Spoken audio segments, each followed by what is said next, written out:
Biswa Sharma फिसालाया already बुंबाय बे गावसिनि आफासो गावनि फंबायसो होननानै बे Biswa Sharma जाबाय होननानै किनाराम बर'नि बिमायाबो बुंबाय बे किनाराम बर' नङा होननानै दा बाव हिउमेन राइट भायलेसन जाबाय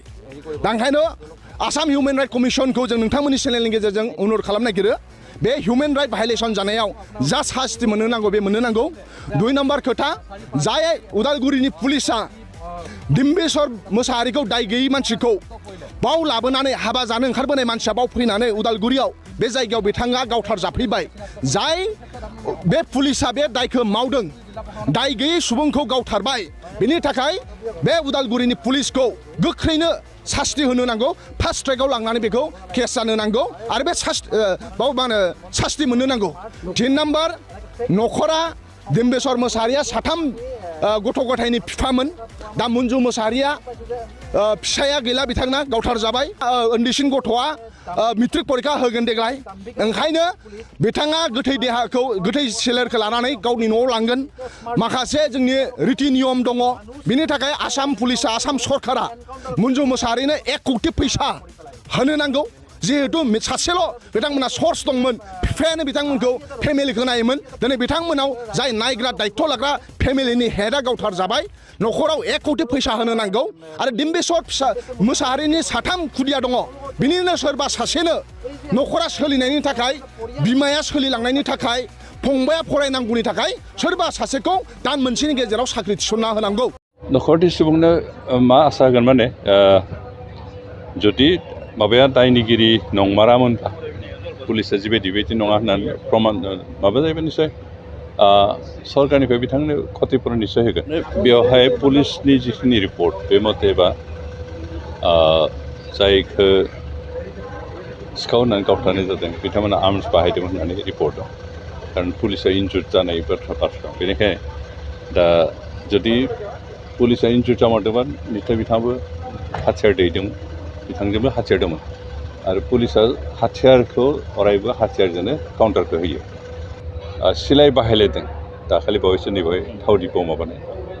बेवहाय सोरनिबा इनभेस्टिगेशनबो थानो हागौ जायफ्रा BTCआव सान्तिखौ लुगैया गोजोन थासारिखौ लुगैया BTC रायजो राजा गोजोन थासारियाव थांना थानानै जौगाथों बेखौ लुगैया बेबायदि मोनसे एन्टि ससियेल एलिमेन्ट्स थानांगौ जाय एलिमेन्ट्सआ बे एन्टि ससियेल एक्टिभिटिसफोरखौ एनकारेज खालामदों गावस्रा हयতো बिहाइन्ड द स्क्रिन थाना सोरखौबा नारसनहरदों आरो बिथांमोननि बे भुल माबायावनो हयতো बे घटनाफोरा जादों होनना जों फोथायो थेंक इउ गिबियावनो नोंथांमोनखौ आंनि इउट्युब चेनेलाव सिगाङावनो बरायग्रोबाय जे दाखालि जे मोनसे फेक एनकाउन्टार जानानै थांबाय जे केनाराम बसुमतारीनि जायगायाव Biswa Sharma मुंनि सासे दाय गैयै सुबुंखौ जे गावथारबाय आसाम पुलिसा दा बियो खोथाया प्रुफ जाबाय आरोना फोरमान जाखाबाय जे गोथैखौबो बोखांफिनबाय जे बे गोथैया केनाराम बसुमतारीनि नङा Biswa Sharma होननानै बे फोरमान जाखाबाय थेवब्लाबो बिथाङा मा होनदों सन्देह दं आरोना दासिमबो ओमफ्राय मा होनबावदों बियो बेयाव एन्टि ससियेल एलिमेन्ट्स मोनसे खोथा होनदों आरोना बियो जेनेबा बिटिआरखौ जेनेबा सान्थियै थाजानो बाग्रा बिटिआराव सान्थि लुगैयै माखासे मानसिफोरनि थुलुंगा मोननानैहाय बेफोरबायदि सिखाव दाखायत सोमजिदों बेफोरबायदि मोनसे खोथा गोसोआव सानदों आरोना बिथाङा निउस मिडियानि गेजेरजों बुंनायावहाय बेबायदि होनदों आरोना दा खोथाया बेसो आरोना बिथांमोना मा खोथाखौ लानानै बबे साननाय दंना गैया मा सोरनिबा खोथाखौ लानानै रायलायो बेखौ हमनो हाया आरोना जेराव बे खोथाया प्रुफ जाखाबाय जे नोङो बेयो मोनसे फेक एनकाउन्टार होननानै केनाराम बसुमतारीनि जायगायाव Biswa गावथारबाय होननानै बे फोरमान जाखाबाय थेवब्लाबो बिथांमोना गोख्रों रावजों सोंखारियालासेनो थेवब्लाबो सन्देह आरोना जेनेबा दाया बिसिनिनोमोन आसाम पुलिसनाव खोख्लैबावा आरोना गोख्रों रावजों सोंखारिबावा आरोना जोबोद दुखुनांथाव आरो बेफोर ओमफ्राय दा बे नैबे खोथा मोनसे होननायनि थाखायसो आं बे भिडिअखौ लाबोनो गोनां जादों दा बिथाङा बुंदों आरोना सोरबा जेनेबा बिटिआराव सान्थि लुगैयै मानसिफोरनि माबा मोनसे फाव फान्दायनाय बा नाजानायनि गेजेरजोंहाय बेफोरबायदि सिखाव दाखायत सोमजिनाया जाबोबाय थादों होननानै बुंदों बिथांमोना बेखौ सिमान जाया आरोना बे सिखाव दाखायता सोरनि थाखाय जादों सोर लाबोदों बे सिखाव दाखायतखौ सिगांथ' जोङो बेबायदि खोनायामोन बर'नि गेजेरावहाय जे सिखाव दाखायत सोरबा मस्ट वान्टेड डकायतनो सिखावनो बेफोरबायदि जोङो सिगां खोनायामोन दासो जोङो बुंनो थाङोब्ला सिखाव दाखायत बेफोरबायदि सोदोबखौ बर'नि गेजेराव जों खोनानो मोन्दों बेफोरबायदि ओंखारनायनि खारनखौ जोङो कयेकथा खोथाखौ लानानैबो जों बुंनो हायो जेरै नोङो